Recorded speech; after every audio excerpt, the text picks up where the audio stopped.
Sir Jaganmohan Reddy ఒక కీలకమైన మాట మాట్లాడుతున్నాడు సార్. తన వెనకాల వస్తున్న జనాన్ని చూసి భయపడిపోతున్నారు, అందుకే నా ప్రోగ్రామ్ని కండక్ట్ చేయకుండా ఆపే ప్రయత్నం చేస్తున్నారు. ఇప్పుడు ఇంక 4 ఏళ్ల తర్వాత కదా నువ్వు మాట్లాడేది, అప్పుడు చూద్దాం నీ కథ. ఎందుకు ఊరికి ఇప్పుడు నుంచి ఎందుకు అవన్నీ అంటే అట్లా మాట్లాడి బతకాలని చూస్తున్నారు, తప్పది.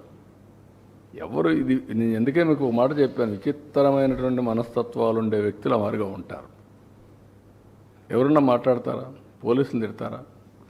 పబ్లిక్ని తిడతారా? మనం చెప్పి నరికేండ్రా పోయేసి అని చెప్తారా మీరు? ఏంటి ఇవన్నీ?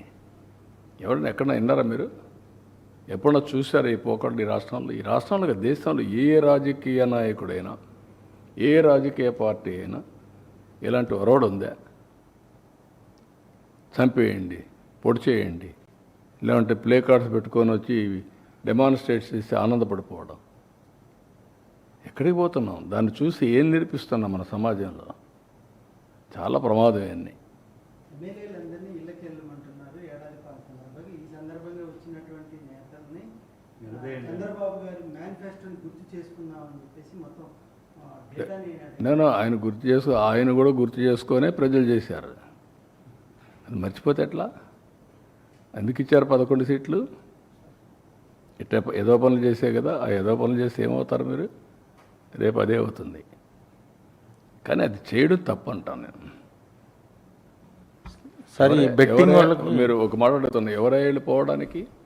పోలీస్ చెప్పిన తర్వాత నేను ఎప్పుడన్నా పోయామా? మమ్మల్ని ఊర్లకు పోతాం ఒక 2 కార్లు అంటే పంపించారా? నేను ఎక్కడన్నా అబ్జెక్ట్ చేశారు? ఎవరన్నా పొమ్మంటున్నారు కదా. 10 కార్లకు పర్మిషన్ ఇచ్చి 5, 6కు 100 మందికి పర్మిషన్ ఇస్తే ఏం కావాలంటే మీకు? ఏమనుకుంటున్నారు మీరు? ఇరుకు సందుల్లో పోవడం, అక్కడ మీటింగ్లు పెట్టడం, స్టాంపేడ్లు కావడం, అక్కడి నుంచి ఇవన్నీ చేయడం, వైలెన్స్ క్రియేట్ చేయడం. ఎవరు నేర్పించారు మీకు ఇవన్నీ? పోలీసుల మీద మళ్ళా బ్లేమ్ చేయడం, బురద వేయడం. ఎక్కడ దొరుకుతాయి ఇవన్నీ?